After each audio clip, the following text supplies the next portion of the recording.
Buscar el libro de Lucas, capítulo 8, y esta mañana vamos a estar en el versículo 22 al versículo 25. Lucas 8, el 22 al 25, y vamos a leer estos versículos y luego vamos a poner este tiempo en las manos del Señor. Aconteció un día que entró en una barca con sus discípulos y les dijo: pasemos al otro lado del lago. Y partieron. Pero mientras navegaban, él se durmió, y se desencadenó una tempestad de viento en el lago, y se anegaban y peligraban. Y vinieron a él y le despertaron, diciendo: Maestro, maestro, que perecemos. Despertando él, reprendió al viento y a las olas, y cesaron, y se hizo bonanza. Y les dijo: ¿dónde está vuestra fe? Y atemorizados se maravillaban y se decían unos a otros: ¿quién es este que aún a los vientos y a las aguas manda y le obedecen? Oremos. Padre, gracias por esta mañana que podemos venir y escuchar tu palabra. Yo te pido que nos hables, nos transformes, Señor, con tu perfecta y poderosa palabra. Señor, edifica a los hijos tuyos aquí, Señor. Edifícanos, Señor, conforme a tu palabra. Señor, lo único que puede transformar nuestros corazones, lo único que puede, Señor, hacer que nuestras mentes estén dedicadas a ti es tu palabra. Así que te pido que nos transformes. Quita los impedimentos, Señor. Quita, Señor, las cosas que nos distraen, para que podamos enfocarnos en tu palabra, Señor. Usa tu palabra esta mañana. Ayúdame mientras hago la predicación, Señor, que no sean las palabras de los hombres, pero más bien tu palabra. Te lo pedimos, Señor, transfórmanos. En el nombre de Jesús. Amén. Por los versículos que acabamos de leer nos damos cuenta que esta es una historia muy famosa y muy conocida. En toda la historia de Jesús que vemos en las películas, esta historia aparece. Si leemos un libro de niños acerca de la vida de Jesús, esta historia también aparece, porque es una historia muy, muy famosa. Jesús calma la tempestad mientras va en el barco y hace que los discípulos estén bien. En estos versículos Jesús demuestra su naturaleza humana y Jesús también demuestra su naturaleza divina. Volviendo atrás un poco en el capítulo 8 de Lucas, el capítulo comenzó con unas mujeres que Lucas nos narra que sirven en el ministerio a Jesús y ayudan con sus bienes a Jesús y sus discípulos. Luego Jesús cuenta la parábola del sembrador y explica esa parábola y dice que hay diferentes tipos de suelos. Y en el versículo 15 nos dice que el suelo bueno es en el cual cae la semilla. Y dice el versículo 15, estos dan de corazón bueno y recto, retienen la palabra oída y dan fruto con perseverancia. Así que una persona que ha recibido la palabra de Dios, porque realmente ha creído en Jesús, entonces va a dar fruto, va a dar un fruto verdadero. Y según lo que aprendimos la semana pasada, ese fruto se va a notar cuando esta persona hable y dé testimonio público acerca de Jesús y diga cuál es su fe y hable de que ha creído en Jesús y cómo Jesús ha cambiado su vida. Eso va a hacer también que esta persona crezca espiritualmente, porque no se va a quedar estancada, sino que va a ir creciendo poco a poco espiritualmente. Y los que piensan que creen en la palabra, que tienen la palabra, pero desprecian la palabra, estábamos aprendiendo la semana pasada, según lo que dice el versículo 18, que aún lo que piensa tener se le quitará. Aún lo que piensa tener se le quitará. Y luego el versículo 19 al 21, Jesús deja claro que los que forman parte de su familia son los que hacen la voluntad de Dios. Esos son los que forman parte de la familia de Dios. No todos, pero los que hacen la voluntad de Dios, los que viven para Él.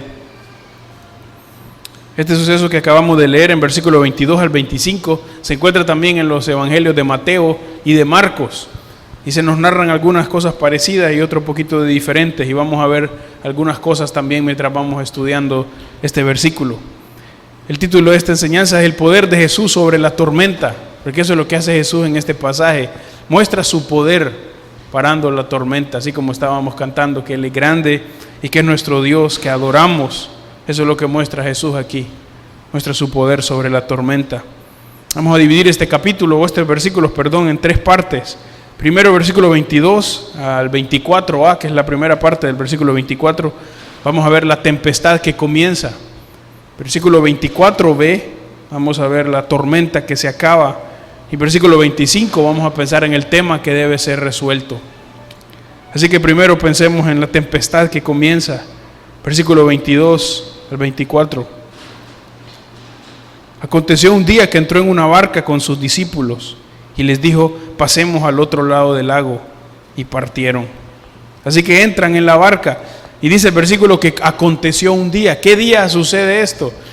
El libro de Lucas no nos da muchos datos sobre cuándo es, pero por el libro de Marcos nos damos cuenta que este día en que entran a esa barca es el mismo día que Jesús cuenta la parábola del sembrador. En el libro de Marcos capítulo 4 dice que ese mismo día Jesús entra en la barca. Entonces no es un día cualquiera como aislado, pero está unido a lo que acaba de pasar. Jesús acaba de contar la parábola del sembrador y en ese momento Jesús entra al final del día en esta barca. Versículo 26, que comienza la sección del siguiente domingo, está unido también a esta parte, porque cuando cruzan este mar que van a cruzar, según este pasaje, llegan a este lago o a esta parte de Genesaret. Así que es este mismo día que toman este barco y llegan al siguiente lado, en Genesaret, según el versículo 26. Varias veces en los evangelios vemos a Jesús entrando en una barca. Puede ser que Jesús entre en una barca para enseñarle a los discípulos, como en el capítulo 5 de Lucas, donde Jesús enseña a sus discípulos. Puede ser que también Jesús entró en una barca cuando había una gran multitud y no podía predicar, y tomó la barca como un púlpito y predica. Y puede ser que también usó la barca para moverse de un lado a otro, y eso es lo que pasa en estos versículos. Jesús le dice a los discípulos que entren al barco y se muevan para el otro lado del lago. Para el otro lado del lago. Este lago es el que conocemos como el mar de Galilea en Israel. Se le dice se le dice mar porque aunque es un lago algo grande. Este lago tiene por lo menos 20 kilómetros de largo y unos 15 o 12 kilómetros de ancho, así que es grande. Está en la provincia de Galilea, así que esto era el lugar donde Jesús normalmente se movía en su año de popularidad. Y Capernaum, que es la ciudad puerto de esta ciudad, de este departamento de Galilea, es donde Jesús vivía y de donde salía para otras ciudades a predicar. Así que Jesús le dice a los discípulos: vamos al otro lado del lago, y se montan al barco y van para el otro lado. Dice el versículo: y partieron. Esa es una frase que habla de que se mueven de una manera náutica, o sea, un término náutico, un término del mar, y parten para allá, se mueven para allá. Pero miren lo que pasa en el versículo 23, la primera parte: pero mientras navegaban, él se durmió. Así que el viaje comienza y dice el versículo que Jesús se duerme. Jesús se durmió. Y esto nos muestra mucho acerca de Jesús. Cuando una persona duerme no puede enseñar mucho, pero esta vez Jesús durmiendo enseña mucho acerca de quién es Él. ¿Por qué Jesús se duerme? Jesús se duerme porque ese es el día en que Él ha predicado las parábolas, así que está cansado, porque todo el día ha estado predicando, y en la noche está cansado y necesita recobrar fuerzas. Así que Jesús está cansado, se monta al barco y se duerme. El libro de Marcos nos dice que se fue a dormir en la parte de atrás del barco, que se llama popa, y se acostó sobre un cabezal, que es como una pequeña almohada que usaba en el barco, y ahí Jesús se duerme. Esto nos muestra la humanidad perfecta de Jesús. Jesús es 100% hombre, 100% hombre. Jesús no es alguien que parece ser un hombre o parece que tiene un cuerpo humano y que de vez en cuando aparece y habla por aquí y por allá, pero más bien Jesús es 100% hombre. Eso es lo que nos enseña la Escritura. El Hijo Eterno de Dios tenía un cuerpo humano. Su nacimiento fue igual que todos los demás. La manera de concebir fue diferente, pero de ahí fue todo igual. Y vivió las mismas cosas que vivimos nosotros. Y experimentó las mismas dificultades que experimentamos todos. Y los mismos sufrimientos. Por eso el libro de Hebreos dice que Jesús es el sumo sacerdote perfecto, que nos puede compadecer, porque ha pasado por todo lo mismo que pasan los hombres, por todo lo mismo que pasamos nosotros. Experimentó todo. Y por eso esta parte de que se duerme es muy importante, porque nos muestra que Jesús es 100% hombre. La única diferencia entre Jesús y todos los hombres de su época y todos los hombres de esta época es que Jesús vivió todo eso mismo, pero sin pecado, sin pecado. Jesús es 100% hombre, vivió como todos nosotros. Y mientras Jesús está durmiendo, el versículo nos dice que empieza una tempestad. Dice el versículo 23, y se desencadenó una tempestad de viento en el lago, y se anegaban y peligraban.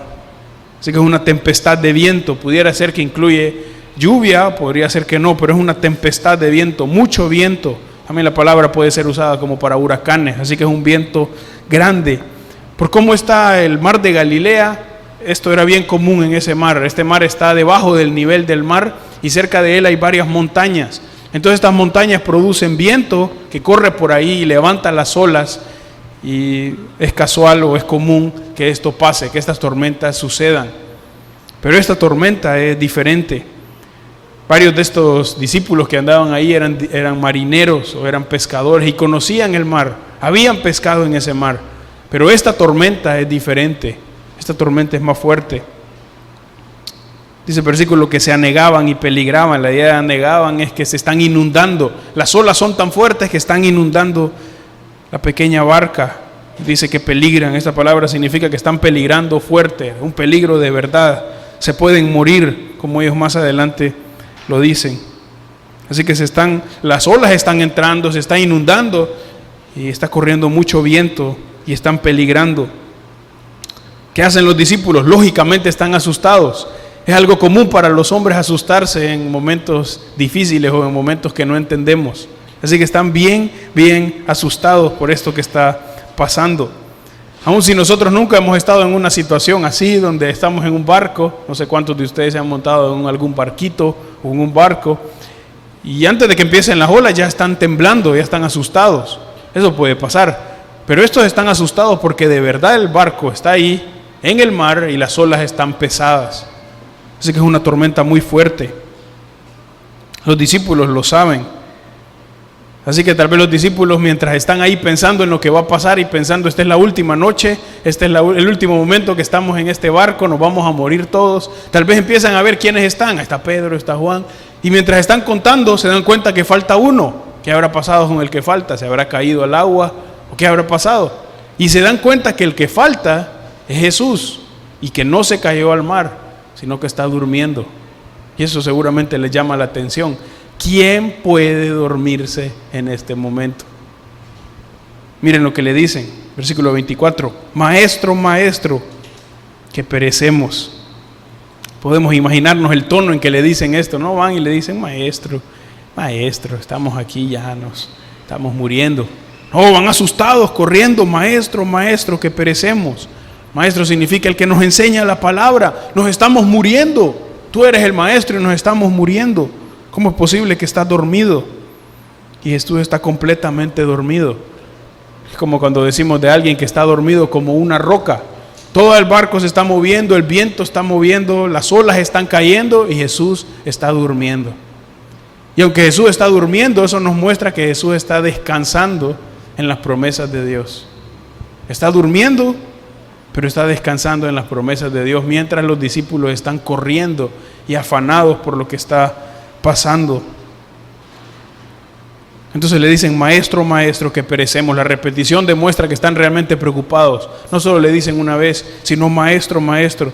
Los otros evangelios dicen que también dice Señor, Señor. Así que usan todos los nombres posibles para llamarlo, que se levante, que ponga atención a lo que está sucediendo. El libro de Marcos, capítulo 4, nos dice que incluso cuando le van a despertar, le dicen, maestro, ¿no tienes cuidado que perecemos? En otras palabras, maestro, ¿no te importa que nos vamos a morir? Tú estás dormido, tranquilo, las olas están poniendo fuerte, el viento está corriendo y nos vamos a morir y tú estás tranquilo. ¿No te importa que nos vamos a morir? Entonces los discípulos están afligidos, preocupados, pero le reclaman a Jesús. Jesús, estamos muriéndonos y usted está dormido. No le importa lo que va a pasar con nuestras vidas. Así que le están reclamando a Jesús por la gran tormenta. A los ojos de los discípulos, Jesús no está haciendo nada, solo está dormido, pero no les dice ni les habla. Se parece a veces a lo que pensamos nosotros. Así que los discípulos van y le reclaman: maestro, maestro, que perecemos, ¿no tiene cuidado de que nos estamos muriendo? ¿Qué pasa cuando Jesús se levanta? Miren la segunda parte del versículo 24, y esto es la tormenta que se acaba. Y les dijo, despertando él, reprendió al viento y a las olas, y cesaron, y se hizo bonanza. Jesús muestra su poder aquí. Se levanta Jesús, está dormido, se levanta, y ¿qué es lo que hace? Reprende al viento y a las olas. La palabra reprender puede significar también regañar o censurar. ¿Qué hace Jesús? Censura al viento y a las olas, llama la atención del viento y de las olas. ¿Qué le dijo? El libro de Marcos, capítulo 4, versículo 39, nos dice que Jesús le dijo: calla, enmudece. Esas son las palabras que Jesús le dice. En otras palabras, silencio, deja de hacer bulla. Esas son grandes palabras, viniendo de Jesús, hablándole no a un hombre, sino al viento y a una tempestad. Entonces Jesús le dice: calla, enmudece. ¿Y qué es lo que sucede cuando Jesús menciona estas palabras? Dice que cesaron, hablando del viento y las olas, cesaron, se terminaron, y se hizo bonanza, o gran bonanza, dice otro de los evangelios. Eso significa que vuelve la calma. De un momento había una gran tormenta, se van a morir todos, y en el otro momento Jesús calma la tempestad, calma los vientos, y hay una gran calma. ¿Cómo es posible esto? Con la palabra de Jesús, con la palabra de Jesús. Jesús habló, ¿y qué puede hacer el viento? Obedecer. ¿Y qué puede hacer el mar? Obedecer. Con su palabra. El libro de Hebreos, capítulo 1, versículo 3, hablando de Jesús, miren lo que dice: el cual, siendo el resplandor de su gloria y la imagen misma de su sustancia, y quien sustenta todas las cosas con la palabra de su poder. ¿Cómo sostiene Jesús todo? Con la palabra de su poder. No está por aquí deteniendo esto y deteniendo allá y ver que no se caigan las cosas ni que sucedan cosas malas, y viendo cómo restaura todo. Con la palabra de su poder Jesús sostiene todo. Es lo mismo que en la creación. Dios dijo: sea la luz, ¿y qué pasó? Fue la luz. Con la palabra de su poder. Es así como Jesús sostiene toda su creación, y como Jesús manda a las cosas que sucedan. Eso es lo que dice aquí. Reprendió al viento, y el viento se paró. Reprendió al viento y las olas, y cesaron. Hoy en día hay un montón de falsos maestros que andan queriendo parar al mar y queriendo parar las destrucciones de los desastres naturales. Y entonces cuando viene un huracán, por ahí salen algunos: hoy vamos a parar el huracán.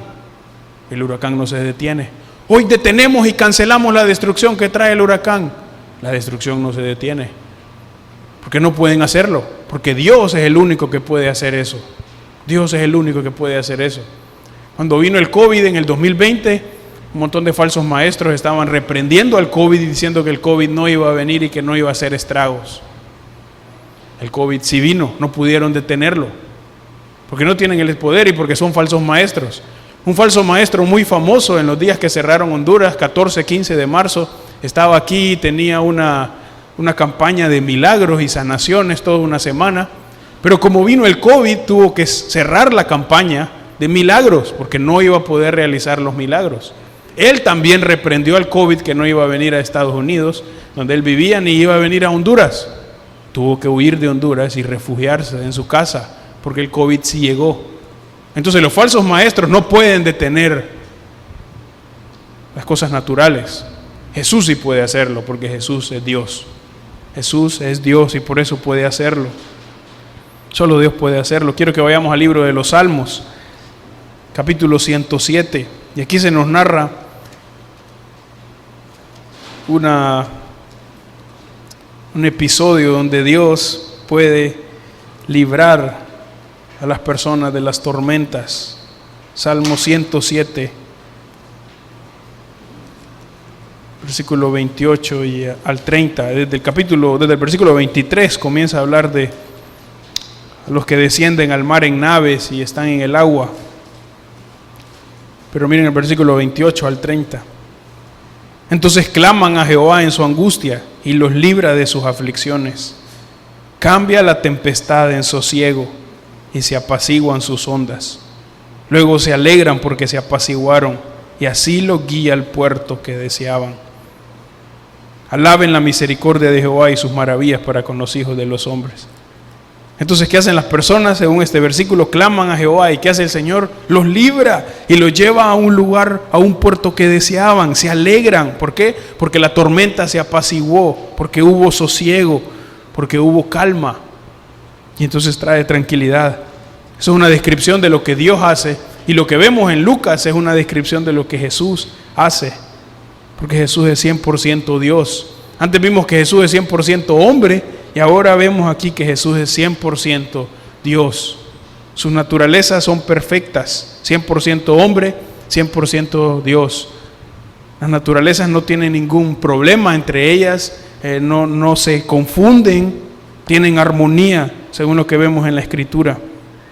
Y Jesús obra este milagro para demostrar su poder. Con eso no estoy diciendo que no podemos orar por las cosas difíciles que vienen, como las tormentas, o los huracanes, o los terremotos. Claro que debemos orar, ese es el mandato que recibimos del Señor. Debemos orar, pedir ayuda al Señor, pero el único que puede detenerlo es Jesús, es su palabra. Y eso es lo que hace, Él cesa el viento y cesa las olas.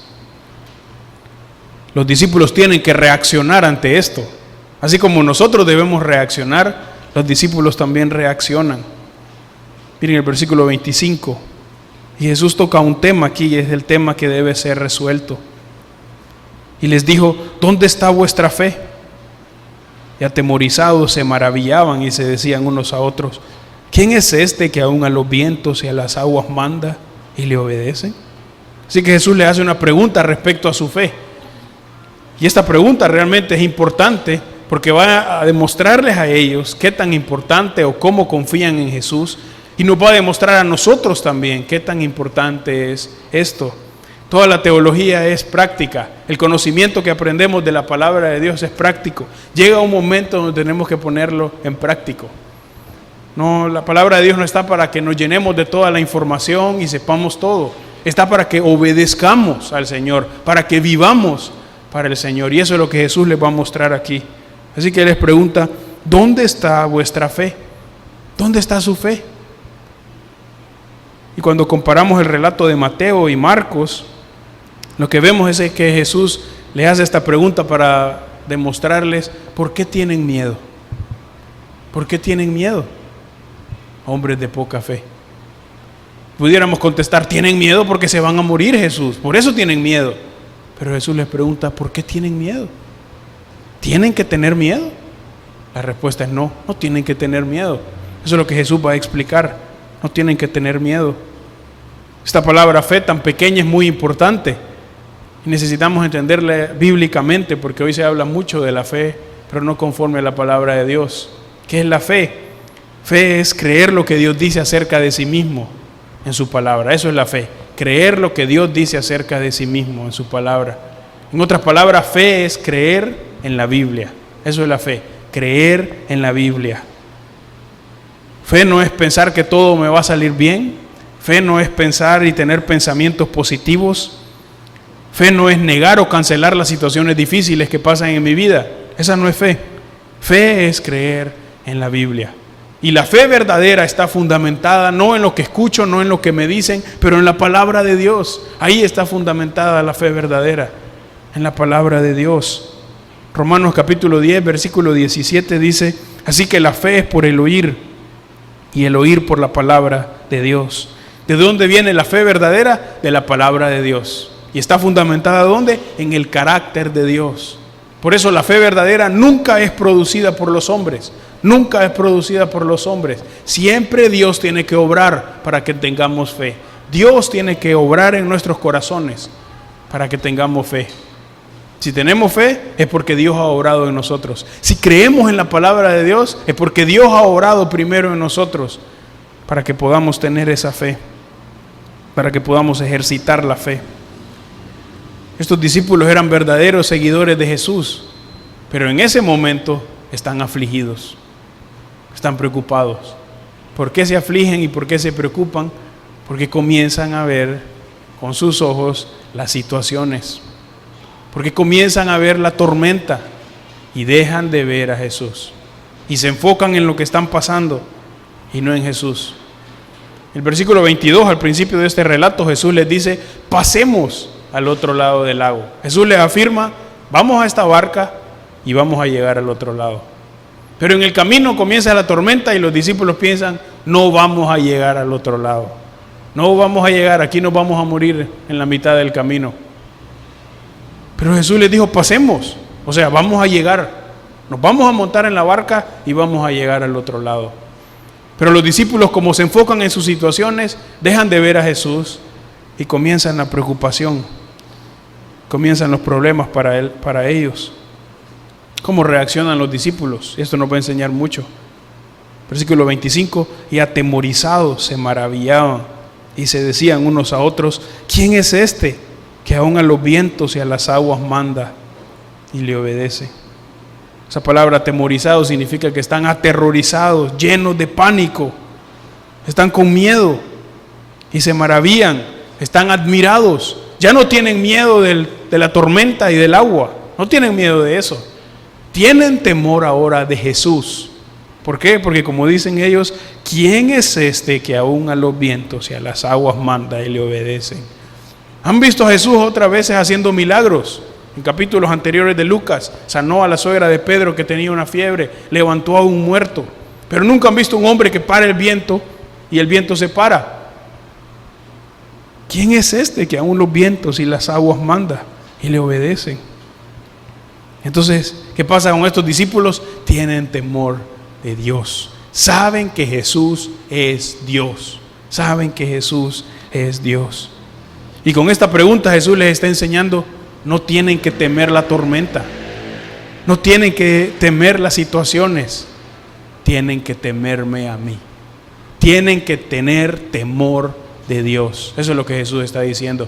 Tienen que tener temor de Dios. Y si hay algo que la iglesia moderna necesita, es crecer en su temor a Dios. Con esta pregunta Jesús les está diciendo: no tienen que tener temor de las cosas que pasan. Tienen que tener temor de mí, de mi persona. Deben dejar de enfocarse en ustedes mismos y mirarme a mí. Y entonces su fe va a ser fortalecida. Y entonces van a poder obedecer. Pero los discípulos habían visto las situaciones y empezaron a preocuparse. Hermanos, es lo mismo con nosotros. ¿Cuántas veces en nuestra vida dejamos de ver a Jesús y su palabra y nos enfocamos en las cosas que nos pasan? Y nos enfocamos en las situaciones que vemos que suceden a nuestro alrededor. Y tomamos decisiones en base a ellas. Y vivimos por esas cosas. Y dejamos la palabra de Dios. ¿Qué trae eso? No trae ningún beneficio. Solo trae pecado al Señor. Y sufrimos. Porque ese no es el plan de Dios. Ese no es el plan del Señor para nosotros. Cuando dejamos de confiar en las promesas de Dios y en su palabra, empezamos a enfocarnos en las cosas del mundo y actuamos como el mundo. Y empezamos a preocuparnos y a afanarnos. Y entonces empezamos a pensar que tengo que trabajar más, porque ¿qué pasa si me quedo sin dinero? Tengo que trabajar más, no puedo dejar de trabajar. O que mejor no puedo dar la ofrenda porque el dinero se me está acabando. Dios tiene que entender que no puedo ofrendar este mes porque el dinero se me acaba. O que no puedo hacer el culto familiar porque más importante la escuela para mis hijos y la universidad. Tienen que estudiar porque si no, no van a salir adelante. Y en el mundo en que estamos no van a salir adelante y se van a quedar atrás. Y es más importante el estudio en la universidad y en la escuela que el culto familiar. Porque necesitan salir adelante. O no tengo tiempo para leer la Biblia porque de todos modos ya fui el domingo a la iglesia. No voy a ir a la iglesia este domingo porque ya fui el domingo pasado y no he faltado los últimos 2, así que hoy no hay problema en faltar. Porque empezamos a pensar como el mundo, porque empezamos a enfocarnos en las cosas de alrededor y dejamos las promesas del Señor. ¿Y qué pasa cuando suceden esas cosas? Confiamos en nosotros y no confiamos en Dios. Y tenemos las promesas de Dios, pero decimos, Dios, qué bueno por sus promesas, pero no las puedo creer. Yo tengo que solucionar mi vida. Usted dijo que me salvó, yo lo creo. Usted dice que me promete un lugar en el cielo, yo lo creo. ¿Y qué tal si se le olvida que tengo que comer mañana? ¿Y qué tal si se le olvida que tengo hijos que tengo que mantener? Lógicamente, a Jesús no se le puede olvidar esas cosas. Él sabe las cosas que tenemos necesidad. Entonces, cuando nos preocupamos y nos afanamos y empezamos a ver a todo alrededor y tomamos decisiones por eso, pecamos. Porque dejamos de creer en la palabra de Dios y confiamos en nuestra propia palabra. ¿Qué tan fácil es enfocarnos en las cosas de este mundo? Facilito nos comenzamos a enfocar en este mundo y dejamos la palabra de Dios. Cualquier pensamiento entra y empezamos a pensar en eso. Híjole, ¿qué va a pasar? Si leo el periódico, me voy a dar cuenta de lo triste que está el mundo y empiezo a pensar, híjole, ¿y si esto viene? ¿Y si aquella guerra arranca? ¿Y si esto? ¿Y si pasa aquí? ¿Y si no pasa lo otro? ¿Y si esto? ¿Y si aquello? Y vivimos afanados y no centrados en la palabra de Dios y no con fe en la palabra de Dios. La vida del cristiano es una vida de fe. Confía en las promesas que Dios ha hecho. Confía en las promesas que Dios ha hecho. Aun cuando no entiende, aun cuando no sabe lo que va a pasar. Esta semana venía para la semana de oración y entrando aquí al parqueo de la iglesia, escuché como que una pieza del carro me sonó, una pieza que acababa de comprar, y entonces empecé a preocuparme y a afanarme. Acabo de comprar la pieza, hombre, otro gasto, y se arruinó. Llega el momento, ¿dónde está su fe? ¿Está en si tengo la pieza o no tengo la pieza? ¿O está en la palabra de Dios? Eso es como viven los cristianos, de acuerdo a la palabra de Dios, confiando en la vida del Señor. Ha recibido la fe del Señor y vive por esa fe. Ha recibido la fe del Señor y vive y ejercita esa fe. Eso es lo que los cristianos hacen, reciben la fe del Señor y viven por esa fe. Entonces, ¿oramos? Sí, oramos con fe. Oramos con fe basado en la palabra de Dios. ¿Vivimos con fe? También, con fe basado en la palabra de Dios. Eso es lo que Jesús quiere mostrarle a los discípulos. No se preocupen por las cosas, enfóquense en mí, enfóquense en mí. Quiero que vayamos al libro de Marcos, capítulo 9, y vamos a ver ahí 2 versículos que nos van a ayudar.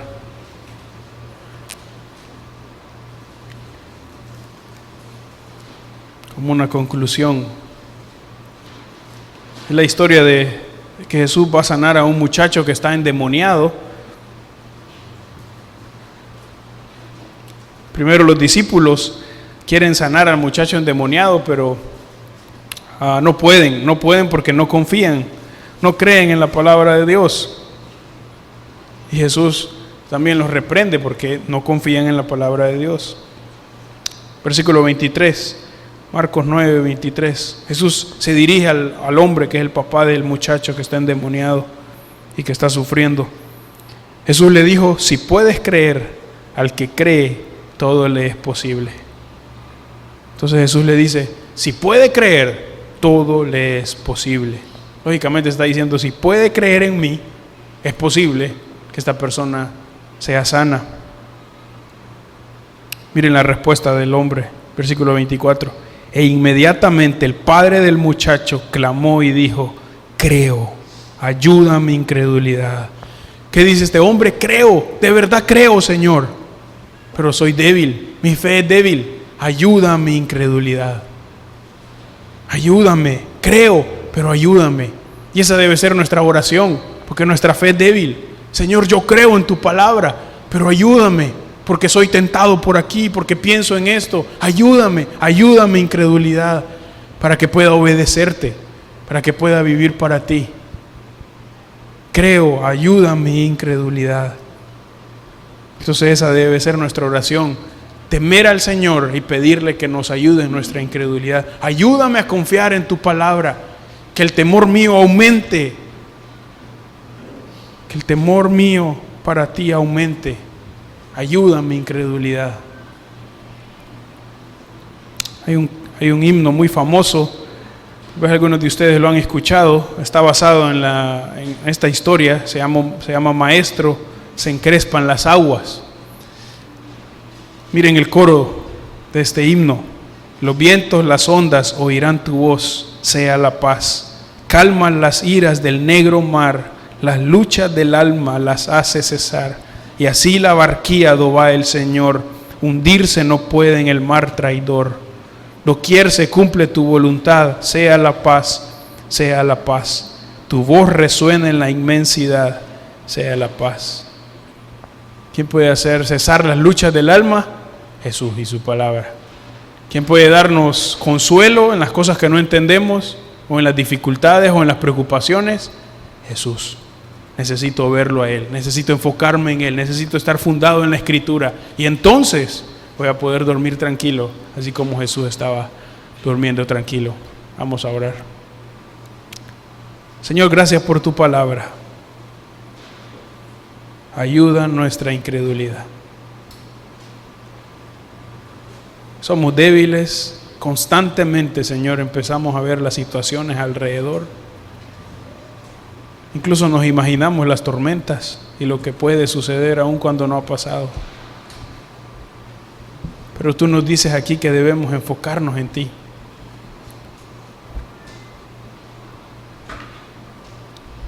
Como es mi petición siempre, Señor, edifica a los creyentes aquí con tu palabra. Esa es tu promesa y en base a eso nos movemos. Edifica a los creyentes con tu palabra, Señor. Que podamos decir como este hombre: creo, ayuda mi incredulidad. Ayuda nuestra incredulidad, Señor. Que podamos ver la grandeza de tu palabra. En el nombre de Jesús. Amén.